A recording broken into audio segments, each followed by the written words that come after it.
Et direction maintenant la place du Luxembourg, où Handicap International mène une action sonore. Alexis Gonzalez, des casques sont distribués aux passants pour les plonger dans l'horreur des bombardements en Syrie. L'action se déroule alors que l'Union européenne accueille aujourd'hui et demain une conférence internationale sur le sujet. Oui, l'expérience est simple, mais forte de sens. On pose un casque sur les oreilles des participants. Ensuite est diffusée une bande sonore sur laquelle on entend des bombardements, mais surtout une respiration assez stressante pour sensibiliser justement ces participants aux bombardements en Syrie qui touchent énormément de civils. Et je suis ici avec Axel Red qui a passé plusieurs jours justement en Jordanie dans un camp où se trouvaient des réfugiés syriens. Alors, qu'est-ce que vous avez pu retirer de cette expérience au contact justement de ces réfugiés syriens? Ils sont plus d'1 million. Qu'est-ce que vous avez pu entendre de leur part? Ce que j'ai surtout pu voir, c'était que c'était des gens très gentils et très sympathiques. Parce qu'à vrai dire, je ne lance la pierre à personne, mais c'est vrai qu'ici, en fait, on sème un peu la peur, on banalise un petit peu la situation après, au bout de 7 ans. Chacun a ses soucis.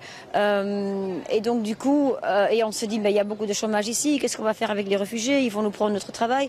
Et c'est tout ce que j'ai dû entendre, en fait, avant de partir. Et puis, j'arrive sur place et tout ce que j'ai envie de dire aux gens ici, c'est que même si c'est très compréhensible ce que vous ressentez, ne faites pas l'amalgame. Ce sont des gens qui sont, en fait, ça aurait pu être nous.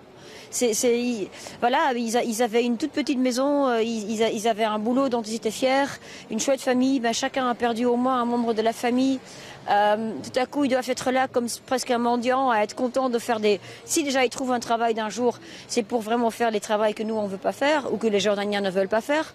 Et c'est de nouveau pas la faute des Jordaniens parce qu'ils sont extrêmement accueillants. D'ailleurs, la moitié de la population est palestinienne, donc ils ont vraiment un passé d'être un peuple accueillant. Mais ils sont un peu comme nous, c'est qu'il y a 28% de chômage, donc voilà. Et dans ces camps, tu vois ces gens qu'en fait qui sont là, il y en a qui sont là depuis 7 ans.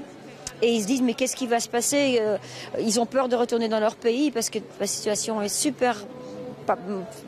vraiment pas claire. Ils ont peur. Donc, mais ce qui est incroyable, allez-y. Non, mais ce que je voulais vous demander, c'est bien sûr ici, Handicap International invite les participants à signer une pétition. Voilà, vous êtes la marraine d'Handicap International. Pourquoi justement cette thématique vous tient à cœur? Parce que je pense qu'il faut travailler sur plusieurs plans. Je pense qu'il faut travailler sur le plan de l'empathie et d'une mentalité qui change. C'est la solidarité et se dire, tiens, en fait, moi, je pourrais être cette victime. Et deuxièmement, c'est de traiter la cause. Et la cause, aujourd'hui, on est très positif parce qu'on peut vraiment faire quelque chose, nous. On peut signer une pétition. On a déjà 400 000 signatures. Si on en a 1 million, en fait, les gens peuvent se dire, mais c'est quoi? C'est une feuille? Non, mais du coup, en fait, on peut aller voir les gens qui décident des choses et on peut leur dire mais on n'est pas seul. Je veux dire, regardez, c'est l'opinion publique et tout le monde est sensible à l'opinion publique. Mais même dans le sens positif, moi je crois qu'il y a aussi des politiciens qui sont concernés aussi. De nouveau, on ne fait pas l'amalgame. Il y a des gens qui veulent un changement, des politiciens. Et donc on va influencer le ministre de l'Affaires étrangères dans notre pays, mais en fait de tous les pays. Et si chacun à son niveau, sur le plan national, change les lois et fait en sorte qu'on arrête les bombardements qui touchent en fait systématiquement 95% ou 90% des civils, c'est pas le but d'un bombardement. On aimerait bien un jour qu'il n'y ait plus de bombardement du tout, mais au moins respectons les règles de guerre. Merci beaucoup Axel Red. Alors ici, Handicap International vise à obtenir 1 million de signatures. C'est sur le site stopbombingcivilians.org et ils sont ici à sensibiliser les gens place du Luxembourg jusqu'à 14 h.